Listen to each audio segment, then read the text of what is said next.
Hello दोस्तों, नमस्कार। एक बार फिर से हम आप लोगों को अपने इस YouTube चैनल पर स्वागत करते हैं। मित्रों, आज का जो हमने टॉपिक लिया है उसके अंतर्गत हम लोग बात करने वाले हैं संख्या पद्धति अर्थात नंबर सिस्टम। तो यहाँ पे बेसिकली हम लोग किस एग्ज़ाम को टारगेट कर रहे हैं। सबसे पहला जो हमारा टारगेट है वो है नेट का जो पेपर हो रहा है। दूसरा, इसके अलावा जो भी अभ्यर्थी सीटेट की तैयारी कर रहे हैं, सीटेट की तैयारी कर रहे हैं या किसी भी राज्य का टेट की परीक्षा की तैयारी कर रहे हैं, तो उन ऐसे विद्यार्थियों के लिए यह वीडियो बहुत ही महत्वपूर्ण है और आप इस वीडियो को लास्ट तक देखिए। हम इस वीडियो के अंतर्गत संख्या पद्धति से रिलेटेड संबंधित समस्त नंबर सिस्टम, यानी जो संख्या पद्धति से के अंतर्गत कौन कौन से नंबर सिस्टम की एक प्रणाली बनाई जाती है, शुरू से लास्ट तक हम यहाँ पे इस वीडियो के अंतर्गत डिस्कशन करने वाले हैं। तो आप चैनल पर बने रहिए और नए हो तो चैनल को सब्सक्राइब कर लीजिए, क्योंकि यह वीडियो बहुत ही महत्वपूर्ण होने वाला है। तो आइए देखते हैं नंबर सिस्टम में सबसे शुरुआत कहाँ से की जाती है, कहाँ से करना चाहिए। विद्यार्थियों को सरलता से कठिन की ओर गणित बहुत ही चैतन्य रूप से लेके जाता है, क्योंकि गणित पढ़ना आसान भी है और कठिन भी है। तो गणित के हर एक टर्म को आप तभी समझ सकते हैं जब आप उसके बिल्कुल बेसिक कॉन्सेप्ट को अपने अंतर मन में या अपने मन में स्थापित कर लेंगे। तो संख्या पद्धति का मतलब क्या होता है?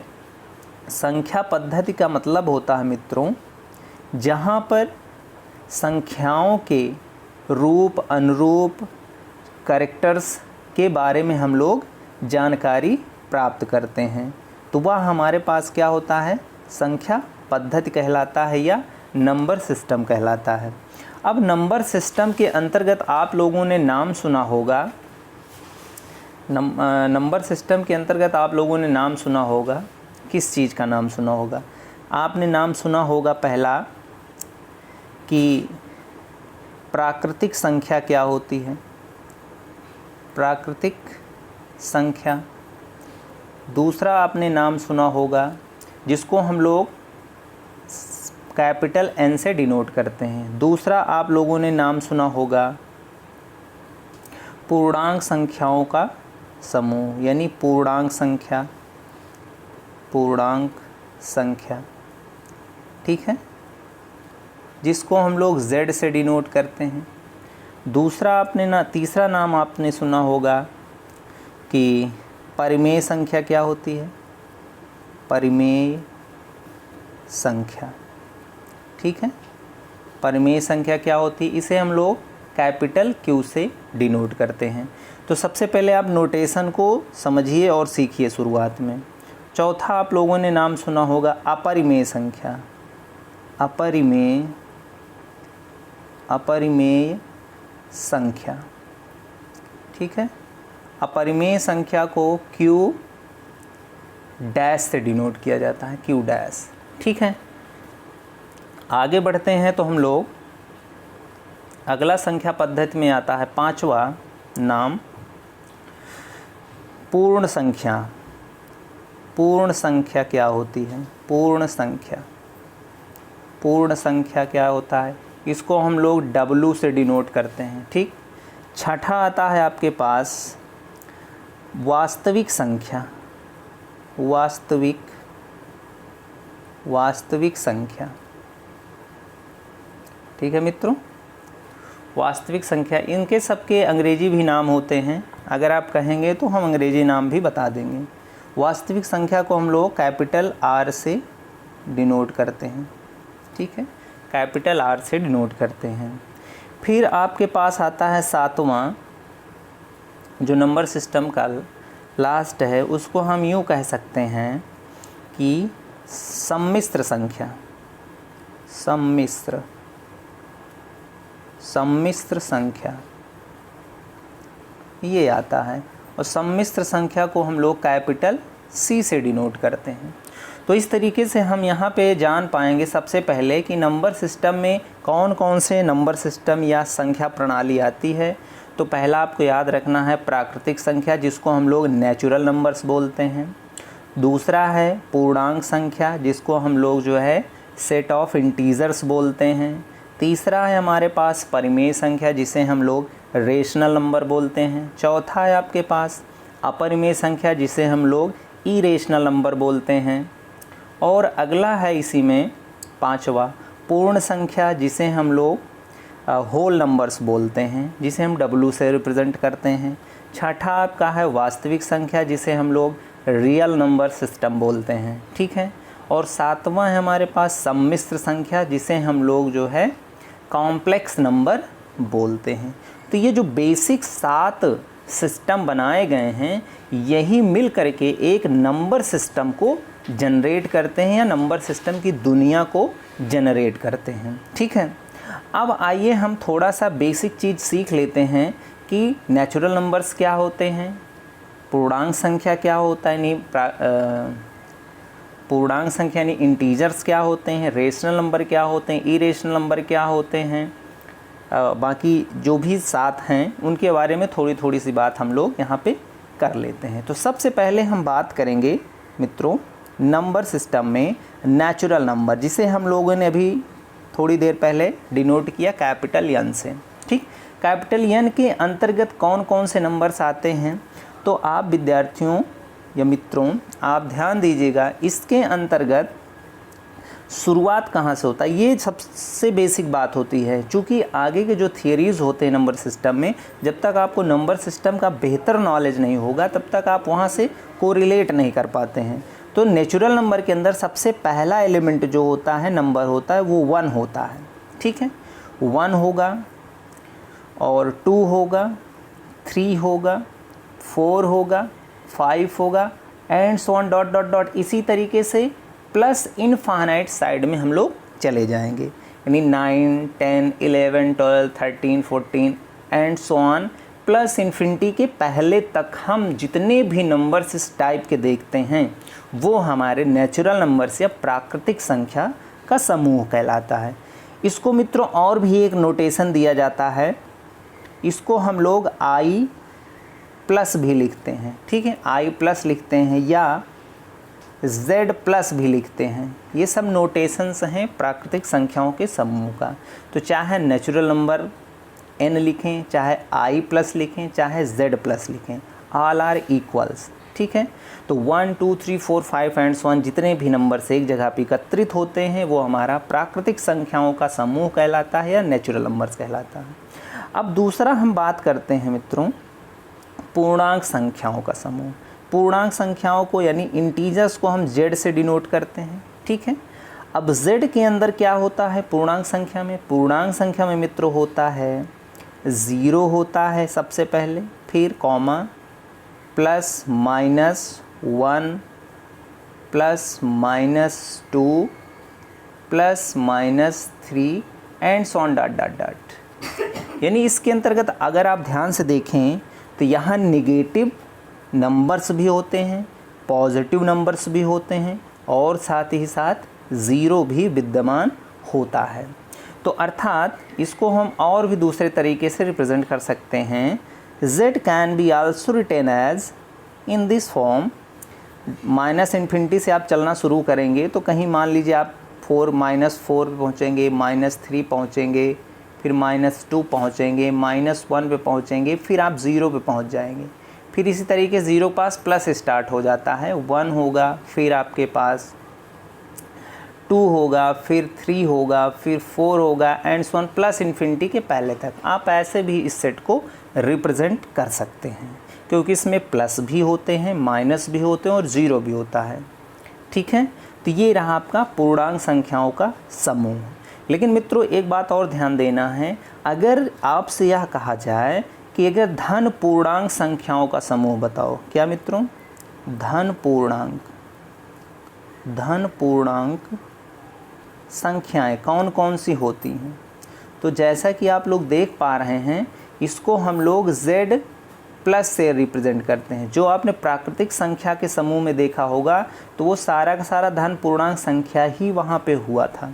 तो धन पूर्णांक संख्या की अगर बात की जाती है तो Z को आप अगर देख रहे हो तो इसमें से जितने भी पॉजिटिव नंबर्स हैं या धनात्मक नंबर हैं उनको इकट्ठा कर दीजिए एक जगह, तो वो जो आपके पास सेट दिखाई देगा, समुच्चय दिखाई देगा, वो हमारा धन पूर्णांक संख्याओं का समूह दिख जाएगा।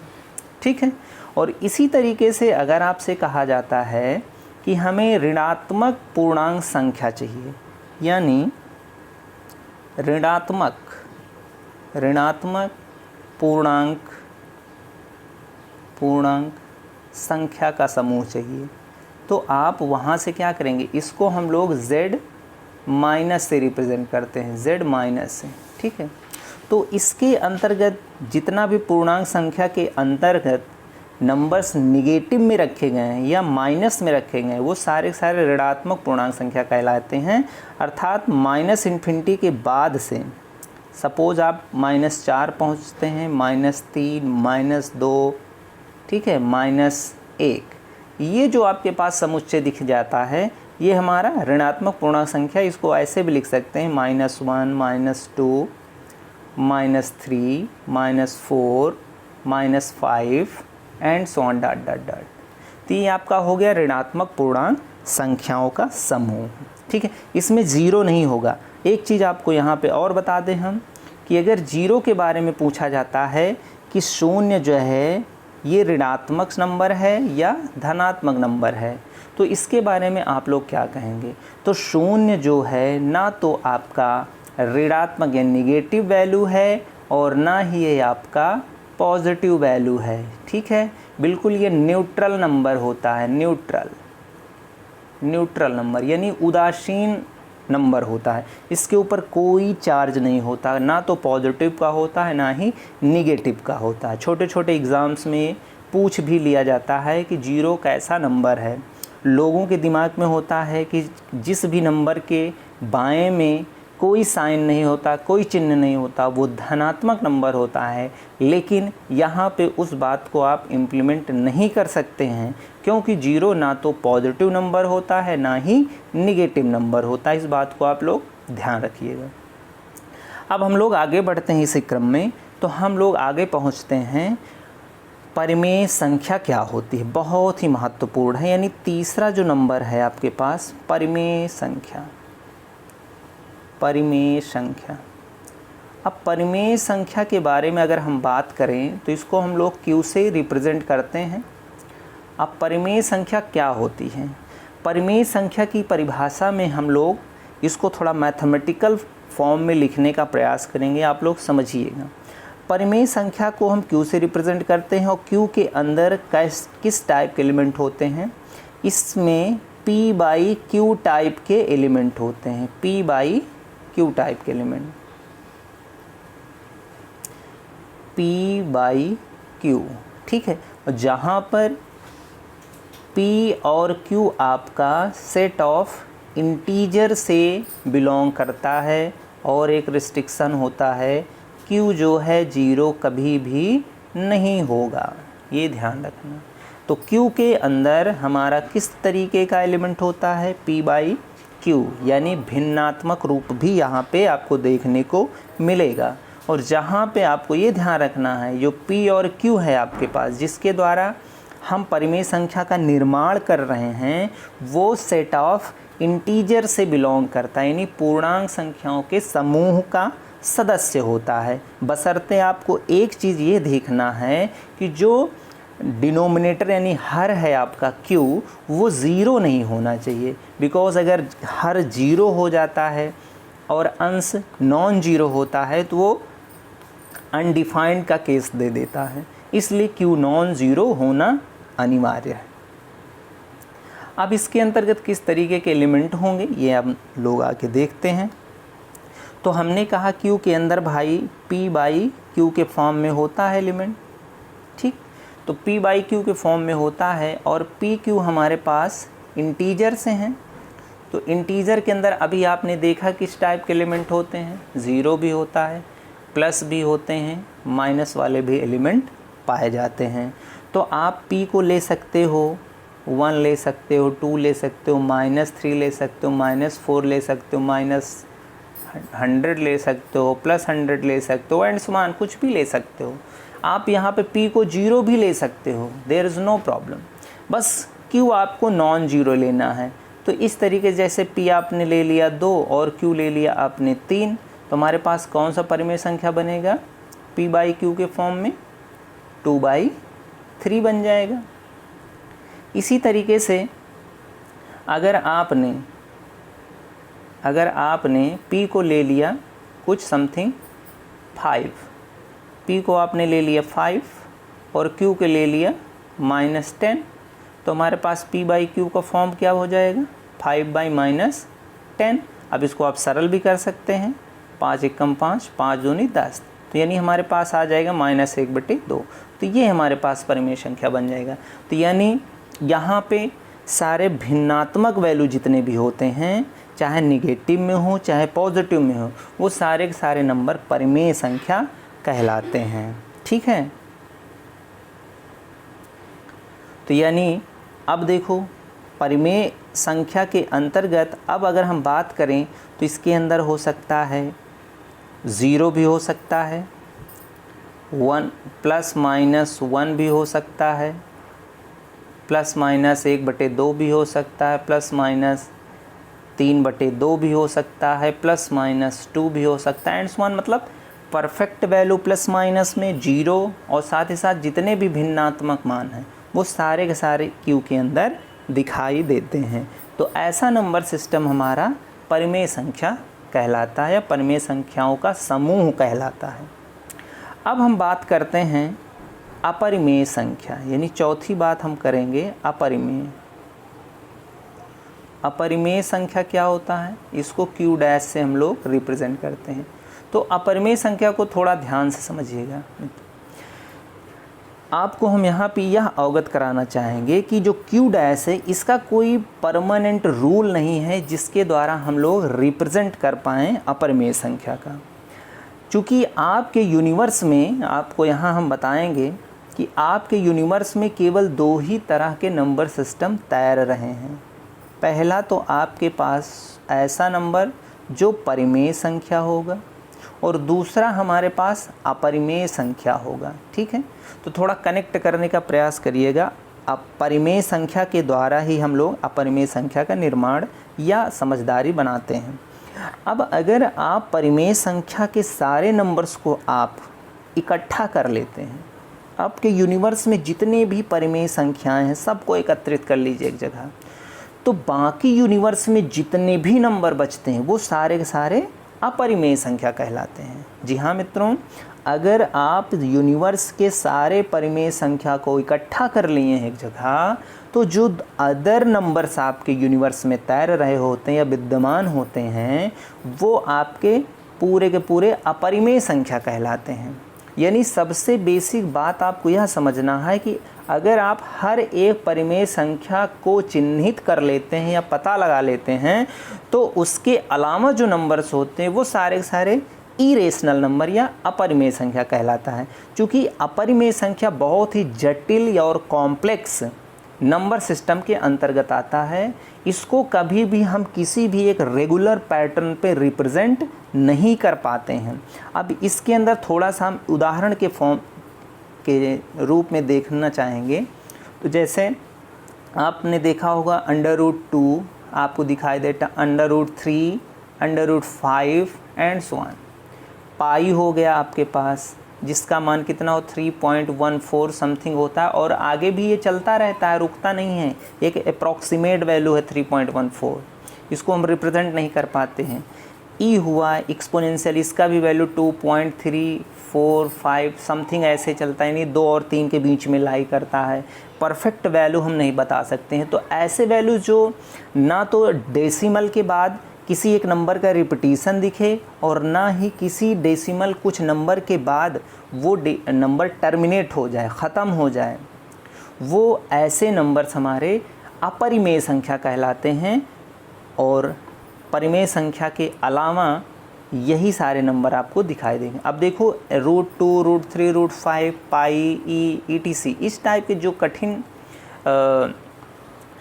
नंबर्स आपको देखने को मिल रहे हैं, इनका कोई हम रेगुलर फॉर्म नहीं बना सकते हैं। जैसे p/q का फॉर्म वहाँ देख लिए थे हम, लेकिन q के अंदर ऐसा फॉर्म नहीं दिखा सकते हैं, इसलिए ऐसे नंबर हमारे क्या कहलाते हैं, अपरिमेय संख्या यानी q डैश। आई होप आप लोग समझ पा रहे होंगे। अब हम नेक्स्ट बढ़ने के प्रयास करते हैं। तो नेक्स्ट में हमारे पास होगा वास्तविक संख्या। जो नेक्स्ट है हमारे पास मित्रों, वास्तविक संख्या। वास्तविक संख्या को हम लोग क्या बोलते हैं, वास्तविक संख्या हमारे पास सेट ऑफ रियल नंबर होता है जिसको हम लोग r से रिप्रेजेंट करते हैं। अब अगर आपने परिमेय संख्या और अपरिमेय संख्या को विधिवत समझ लिया होगा तो वास्तविक संख्या को समझने में कोई दिक्कत, कोई परेशानी नहीं होनी चाहिए। क्यों नहीं होनी चाहिए? क्योंकि वास्तविक संख्या का जो निर्माण होता है वह परिमेय संख्या के द्वारा और साथ ही साथ अपरिमेय संख्या के द्वारा ही होता है। यानी आपके यूनिवर्स यानी ब्रह्मांड में जितने परिमेय संख्या हैं उनको इकट्ठा कर लिया है, जितने अपरिमेय संख्या उनको इकट्ठा कर लिया है।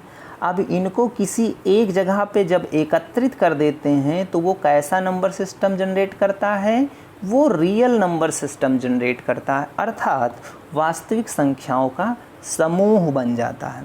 अर्थात वास्तविक संख्याओं को आप कैसे परिभाषित कर सकते हैं, आप इसको इस तरीके से परिभाषित कर सकते हैं कि ऐसा समूह जिसके अंतर्गत परिमेय और साथ ही साथ अपरिमेय संख्या दोनों निहित होती हैं। ऐसा, इसको लिख देते हैं क्योंकि ये बहुत महत्वपूर्ण है। ऐसा समूह जहाँ परिमेय संख्या, परिमेय और अपरिमेय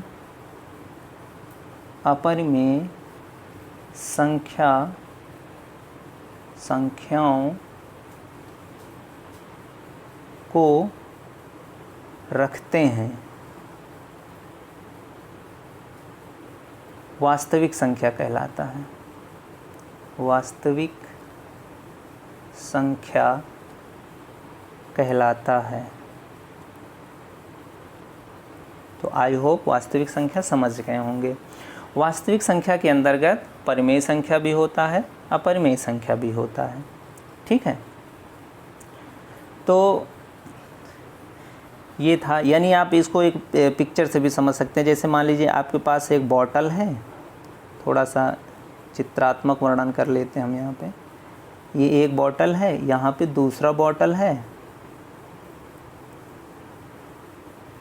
एक बॉटल में सारे रेशनल नंबर रखे हैं और दूसरे बॉटल में सारे के सारे इरेशनल नंबर हैं। अब एक तीसरा बड़ा सा बॉटल बनाइए और इस तीसरे बड़े बॉटल के अंतर्गत जितने आपके रेशनल थे सब इसमें डाल दीजिए और साथ ही साथ जितने इरेशनल थे उसको भी इस बॉटल में कर दीजिए। तो जो आपके पास से नया बॉटल बनने वाला है वो कैसा होगा, वो सेट ऑफ रियल नंबर अर्थात वास्तविक संख्या का निर्माण कर देगा। तो ये था आपका वास्तविक संख्या। अब आगे बढ़ते हैं हम मित्रों। तो आता है लास्ट कॉम्प्लेक्स नंबर यानी सम्मिश्र संख्या। सम्मिश्र, वैसे सम्मिश्र संख्या की ज़रूरत आप लोगों को नहीं पड़ेगी, लेकिन हम यहाँ नंबर सिस्टम में है तो हम थोड़ी सी बात कर लेते हैं। सम्मिश्र संख्या का जो रिप्रेजेंटेशन है ज़्यादा इस पर बात नहीं करेंगे क्योंकि ये आपके लेवल से थोड़ा हाई हो जाता है। तो यहाँ पे a plus iota into B type के एलिमेंट होते हैं, जहाँ पर ए बी आपका वास्तविक संख्या यानी r से बिलोंग करता है। i हमारा इमेजिनरी पोर्शन को रिप्रेजेंट करता है जिसकी वैल्यू -1 होता है। ठीक, तो ये सम्मिश्र संख्या का एक समूह होता है। जैसे उदाहरण के रूप में अगर देखना चाहें, जैसे 2 + 3 आयोटा इस तरीके से लिखे होते हैं जो नंबर्स होते हैं वो सम्मिश्र संख्या यानी कॉम्प्लेक्स नंबर कहलाते हैं। तो इसकी अपनी एक अलग दुनिया होती है, तो इसमें हम ज़्यादा बात नहीं करेंगे। तो अगर आप ध्यान से देखें, एक गोले की फॉर्म में अगर हम इसको देखें तो सबसे जो छोटा समूह होता है वो सबसे पहले नेचुरल नंबर का होता है यानी n होता है इसके अंदर। इससे बड़ा जो होता है यानी n जो है z के अंदर होता है। यानी सेट ऑफ इंटीजर में होता है। सेट ऑफ इंटीजर किसके अंदर होता है? ये आपका होता है Q यानी सेट ऑफ रेशनल नंबर में। सेट ऑफ रेशनल किसके अंतर्गत होता है? ये होता है मित्रों R के अंदर, सेट ऑफ रियल नंबर। और इसके बाहर जो दुनिया है यानी पूरा का पूरा ये आपका कॉम्प्लेक्स है, सेट ऑफ कॉम्प्लेक्स नंबर। इसलिए सेट ऑफ कॉम्प्लेक्स नंबर की एक अपनी अलग दुनिया होती है, उसकी अलग स्टडी की जाती है। तो ये आपका एक समुच्चय और समूह का निर्माण करता है और यही बेसिक नंबर सिस्टम होते हैं। तो वीडियो कैसा लगा आप ज़रूर कमेंट के माध्यम से बताइए और इसको शेयर भी करिए। जो नेट JRF टेट CTET के अभ्यर्थी हों उनके लिए बहुत ही ज़्यादा उपयोगी है। अब इसके साथ हम जो गणित के जो टर्म्स हैं उसको भी हम इस चैनल के माध्यम से आपको प्रोवाइड करने का प्रयास करेंगे जो आपके लिए हितकर होंगे। तो फिर मिलते हैं, नमस्कार।